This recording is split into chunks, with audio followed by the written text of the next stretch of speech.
सत्संग एक रूहानी संजीवनी है जिसको लेने से मर्तप्राय आत्मा पुनर्जीवित हो जाती है। और आत्मा का बल क्या काल, क्या महाकाल, क्या मन, क्या माया, आत्मा की स्पीड, क्या हवा, क्या प्रकाश और क्या मन, सबसे कई गुना ज्यादा है।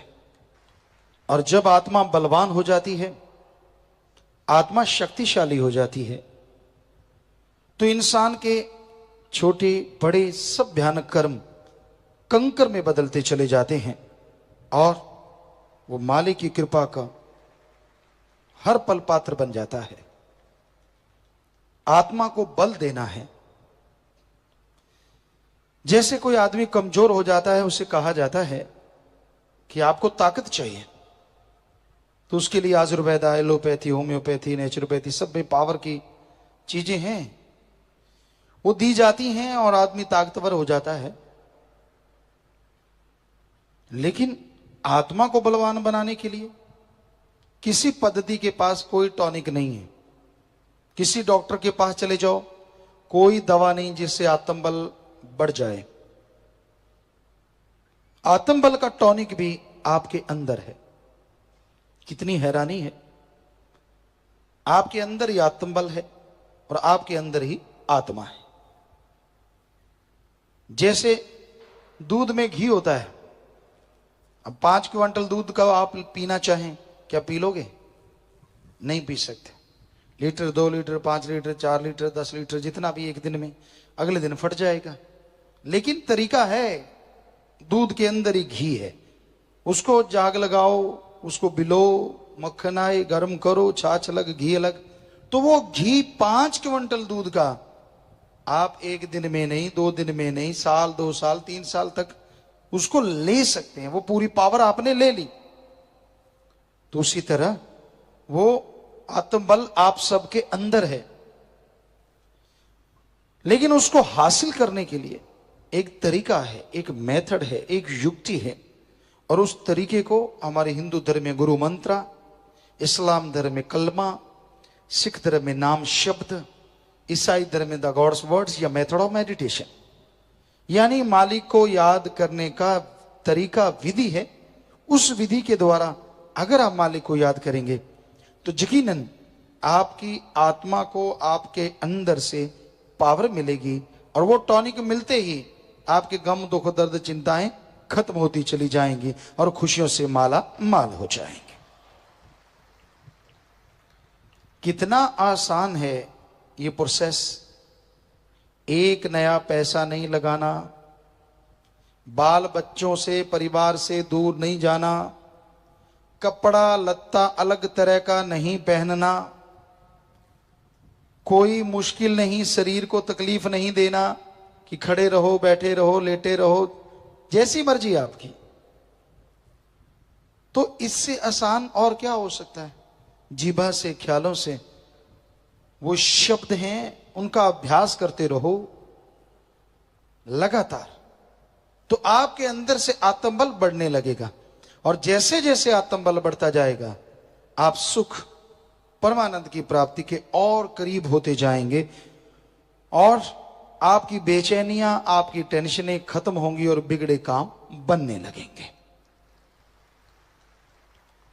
आपका तो पता नहीं आप क्या कहें, लेकिन हम आपको दावे से कहते हैं, हमने ऐसा टॉनिक जो बिना दाम के मिले, कहीं भी देखा तो क्या, सुना भी नहीं, सिर्फ सतगुरु मौला ने बताया। गुरुओं ने, पीर पैगंबरों ने, ऋषि मुनियों ने बयान किया, लेकिन गुरु बिना गति नहीं। जब तक गुरु मिलता नहीं, उन पवित्र ग्रंथों की भी समझ इंसान को पूरी नहीं आती। वो तो रूहानियत के पवित्र ग्रंथ हैं। जरा सोच के देखिए, दुनियावी ग्रंथ जो हैं, स्कूल में पढ़ने वाले बच्चे उनको नहीं ढंग से समझ सकते जब तक उस्ताद, टीचर, मास्टर ना पढ़ाए। तो हमने ये देखा, गुरु मुर्शिद कामिल के चरणों में लगे सभी धर्मों के पवित्र ग्रंथ अपने आप ख्यालों में आने लगे और अपने आप उनकी समझ आने लगी। ये उनका रहमो करम। तो सत्संग में आइए, पीर फकीर से बात कीजिए और अमल कीजिए। मन भी रुकेगा, माया भी ढीली पड़ जाएगी और आत्मबल बढ़ता जाएगा। सिर्फ बात करने से, दिखावा करने से कोई भक्त नहीं बनता, अमल करने से ही भक्त बना करते हैं। अमल करो, सुबह शाम सुमरन करो। आपकी कोई लाइफ है, आप गृहस्थी हैं, त्यागी हैं, तपस्वी हैं, यानी सतुब्रह्मचारी ब्रह्मचारी हैं, सुमरन तो अति जरूरी है। कोई भी लाइफ आपने चुन ली, हर लाइफ के सक्सेस के लिए सुमरन रामबाण है, यानी काम करेगा ही करेगा, कभी नकारा नहीं होगा, ये 100% गारंटी है। घर गृहस्थ वालों को भी जाप करना चाहिए और त्यागी तपस्वी को भी। बिना सुमरन के मन नहीं ठहरता। मन बड़ी जालिम शक्ति है, कोई मालूम नहीं कब आदमी को टरका दे और कब आदमी को भरमा दे और कब चारों खाने चित्त करवा दे। इसलिए मन से लड़ा करो, और मन से लड़ने का कोई और तरीका है ही नहीं सिवाय प्रभु के नाम के। सुमाली का नाम जपो, उसके नाम में शक्ति है, उसके नाम में ताकत है जो आपको सुख देगा। चंद रुपयों के लिए, चंद नोटों के लिए इंसान मन और मनमते लोगों का संग करता है, और कई बार वो सब इंसान के दुख का कारण बनते हैं। परेशान रहता है, दुखी रहता है, किसी से पैसे लिए, किसी को मारा, काटा, तड़फाया, जिंदगी भर वो आदमी तड़फता रहता है जो ऐसे बुरे कर्म करता है। तो इसलिए बुरा कर्म नहीं करना चाहिए। जहां तक संभव हो नेक कर्म करो, भले कर्म करो, मालिक का नाम जपो, तभी सुख मिलेगा, तभी शांति मिलेगी, तभी परमानंद मिलेगा। अगर आप वचनों पे पक्के नहीं रहते, सुमरन नहीं करते, तो मालिक की कृपा पात्र आप नहीं बन पाएंगे। इसलिए टेंशन छोड़ो, रजा में राजी सो मर्द गाजी।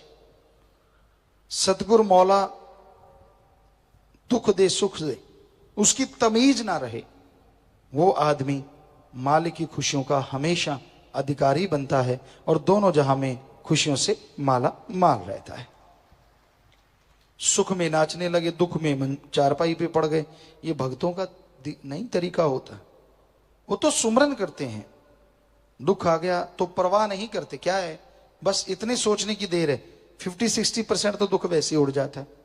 फिर सुमरन करे, भक्ति इबादत करे, थोड़ी दवा दारू करे, चलो उससे खत्म हो जाता है बस। और सोच के पड़ जाओ मर गया। ओ कई तो लेटते हैं, इधर को मेरा बाजू इधर गया, अरे इधर ही जाएगा जब इधर को लेट रहा है तो। नहीं क्यों गया, तो तेरा दिमाग लेके गया। हाँ जरा सी धूप लगी, ओ सिर दुखेगा, धूप में गया तो वो दुखेगा ही, क्योंकि पहले सोच लिया कि दिमाग को ऑर्डर दे दिया सिर दुखा देना, जैसे धूप में जाऊं। तो नेचुरली आपको नहीं पता, लेकिन ये शरीर का सिस्टम है। आपने कह दिया कि सिर दुखेगा और जब जाओगे तो दुखेगा। ये साइको होता है, आदमी के दिमाग में बैठ जाता है। तो दिमाग को पावर मिलती है गुरु मंत्रा से, आत्म बल से। यानी किसी तरफ आ जाओ, चाहे साइंस की तरफ आ जाओ, चाहे रूहानियत की तरफ आ जाओ, सुमरन के बिना बात नहीं बनती। हमने देखा है 30 साल के बूढ़ों को, हमने देखा है 70-80 साल के जवानों को। देखा नहीं, देख रहे हैं। थोड़ा सा काम किया। हम अपनी बात करते हैं, बेपरवाह जी की रहमत बचपन से, जन्म से रही, गर्भ से रही, हमेशा से रही और रहेगी। तो हमने कभी उस गांव में ये नहीं सुना था थक गए, ना तो बुजुर्गों से सुना था, ना अधेड़ अवस्था वालों से, ना जवानों से। लेकिन यहां आए बहुतों से सुना, छोटे बच्चों से ना, मैं तो थक गया। हमने कहा है ये क्या बला होती है, जवान तो थक गया, अधेड़ तो थक गया, बुजुर्ग तो थक गया। कई लोग मिले ऐसे, सभी नहीं। ये थक गया क्या चीज होती है? बस आपने सोच लिया तो थक गया, नहीं सोचा कुछ नहीं है तो कुछ भी नहीं है, बात ही कुछ नहीं। तो बहुत सारी बीमारियां तो आपके दिमाग की दी हुई हैं, आत्मा की कमजोरी की वजह से। जैसे सुमन करोगे वो चुटकी में उड़ जाएंगे, हाथों हाथ खत्म। तो ऐसे ना सोचा करो, मैं ऐसे लेटूंगा मेरे तो बल पड़ेगा, मैं ऐसे लेटूंगा तो मेरे को आराम आएगा। हाँ, वास्तव में थोड़ा आराम मिलता है किसी भी करवट में तो अच्छी बात है, लेकिन पहले से सोच लो तो गड़बड़ है। इसलिए दिमाग में पहले से गलत बातें ना बिठाया करो। खास करके माता बहनों को ज्यादा होता है, लेकिन आजकल के भाई भी लगभग बराबरी में। पहले माता बहनों को बहुत ज्यादा होता था हर बात पे, ओ हवा इधर से छींक आएगी, नेचुरली आएगी, छी अब चलेगा सामान तो चलेगा। तो ये सोचने की वजह से है और कुछ नहीं है। हवा आगे क्या है, नहीं आने देनी चाहिए, नहीं आएगी, नेचुरली एलर्जी रुक जाएगी। तो ये आप की सोच रहे हैं जो नेगेटिव, उसका कारण है आत्मिक कमजोरी। और आत्मिक कमजोरी को दूर करने का एक ही तरीका है, सत्संग में आओ, ओम हरि अल्लाह वाहिगुरु राम का नाम गाओ, भक्ति इबादत करो, आप अंदर से मजबूत हो जाएंगे और बीमारियां चुटकी में उड़ती चली जाएंगी। आपकी सोच पॉजिटिव हो जाएगी, आपको शक्ति आने लगी। बात बात से लोग डरते हैं, छिपकली देख के कईयों को थरथराहट हो जाती है, काकरोच देख लिया कईयों के पसीने छूट जाते हैं। तो ये एक साइको है और कुछ नहीं। बताओ काकरोचों ने कितने लोगों को मारा है? सुना कभी उसके जहर से कोई मरा? नहीं मरा, लेकिन नाचते भागते चीखे मारते बहुत लोगों को सुना है। छिपकली हाँ, अगर दूध में खाने में गिर जाए, उसमें पड़ जाए तो जहरीली है, लेकिन ये नहीं है कि अगर उसका सही पे, चलो ऐसे भी अगर कोई पी भी जाता है और अंदर से स्ट्रांग है, थोड़ी दवा ले ले तो वो ठीक हो जाता है। ऐसा कुछ नहीं है कि वो आदमी को खत्म कर देगी हाथों हाथ, लेकिन उससे वैसे डरते रहो। वो बेचारी आदमी से डरती है, आदमी उससे डरता है, उसको पता नहीं कि आदमी डरता, वरना वो घरों से बाहर निकाल दे आदमी को। शुक्र है उसको नहीं पता चल सकता कभी, वरना अगर छिपकली को पता हो कि ये डरता तो वो कमरे ना घुसने देगी, आगे में चल। तो कहने का मतलब आदमी का अपना ही बनाया डर, अपनी ही बनाई बीमारियां हैं बहुत सारी, और जो हैं वो भी सुमरण से खत्म हो जाएंगी। अपनी बनाई तो खत्म होंगी होंगी, जो कर्मों की वजह से हैं वो भी खत्म हो जाएंगी। ऐसा है राम का नाम, ऐसी है भक्ति, ऐसी है इबादत। तो आप रोज ताकत पाने के लिए खाते हो, सवेरे उठेंगे नाश्ता चाहिए। कई तो हमने देखा चाय नहीं पीते तो आंखें नहीं खुलती, सवेरे सवेरे चाय की प्याली पिएंगे फिर लाइट ऑन होती है, वरना तो डिम्मी रहती है। उसके बाद बाथरूम वगैरह जाते हैं, रफाहत जाते हैं, तो उसके लिए भी शायद चाय, या कईयों को बीड़ी सिगरेट का आदी होते हैं, जब तक वो पीते नहीं तो काम होता नहीं, गड़बड़ रहती है। अलग अलग सिस्टम है, लोगों ने अपना अपना बना रखा साइको, बस फिट कर रखा, ये करूंगा तो होगा, ये करूंगा तो होगा। और उसके बाद फिर किसी को नाश्ता चाहिए, ना चाहिए तो गाड़ियां। कई घरों में आपने देखा होगा, माता बहनों को तजर्बा होगा कि भाई लोग गाड़ियां शुरू कर देते हैं, और भाइयों को तजर्बा होगा बहनें शुरू हो जाती हैं जो खुद बनाते हैं भाई। तो ऐसा चलता है, सब चीजों के लिए लड़ते हैं। दोपहर का खाना टाइम पे नहीं आया तो लाल पीले। खेती बाड़ी में हमने देखा, सुबह से फावड़ा चला रहे हैं, कस्सी चला रहे हैं, बस ध्यान ऐसे चलाया, घंटा 2 घंटे खाने की तरफ ध्यान शुरू होता है, कोई आया नहीं, दिख तो रहा नहीं, फिर चलता है, अंदर से उबाले आने शुरू हो जाते हैं, और जब तक खाना आता है तब तक 10-20 गाड़ियां तो थोक में सरका देते हैं कई लोग। क्यों? भूख लगी है। तो कभी ऐसी तड़फ वाहिगुरु अल्लाह राम के लिए तो कभी नहीं बनी कि यार मैंने आज सुमरण नहीं किया, मैं अपने आप को ऐसा करूं, मैं ऐसा करूं ना। कोई नहीं, मन कहता आज क्या है, कल को सही, कल क्या है, परसों सही। तो सुमरण में क्यों नहीं ध्यान देते? खाने से शरीर मजबूत होता है, लेकिन आत्मा से शरीर चलता है। अगर आत्मा बीमार है तो शरीर कमजोर रहेगा, जो मर्जी खा लो। कई कहते सुने गए, बहुत ताकत वाली चीज खाते हैं पिताजी, बिल्कुल नरकंकाल, जोर लगा लिया। तो मतलब जब तक चिंता टेंशन परेशानियां दूर नहीं होंगी, खाओ पियो अच्छा, लेकिन साथ में सुमन करते रहो। आत्मा बलवान होगी तो पतले शरीरों में भी शक्ति गजब की आ जाती है। शरीर पतले मोटे से कोई लेना देना नहीं होता, आत्म बल जिनके अंदर होता है, सफलता की सीढ़ियां हमेशा वो चढ़ा करते हैं। आत्म बल जरूरी है, आत्मविश्वास जरूरी है, वरना बड़े बड़े पहाड़ जैसे लोगों की हवा सर एकदम निकल जाती है, ऐसा भी हमने देखा है। तो भाई आत्मबल हासिल करो, ये सबके लिए जरूरी है। जिंदगी का कोई भी मार्ग है आपका, सुमरन करो, भक्ति जरूर किया करो, नियम बना लो। हर जिंदगी में, हर कार्य में मालिक आपको खुशियां देंगे और खुशियों से लबरेज होके आप अपना, अपने कुलों का, अपने परिवारों का उद्धार करते जाएंगे और खुशियों से माला माल होते जाएंगे। धन धन सतगुरु तेरा ही आशा। सभी साध संगत जी से निवेदन है कि मेरा चैनल जरूर सब्सक्राइब करें जी।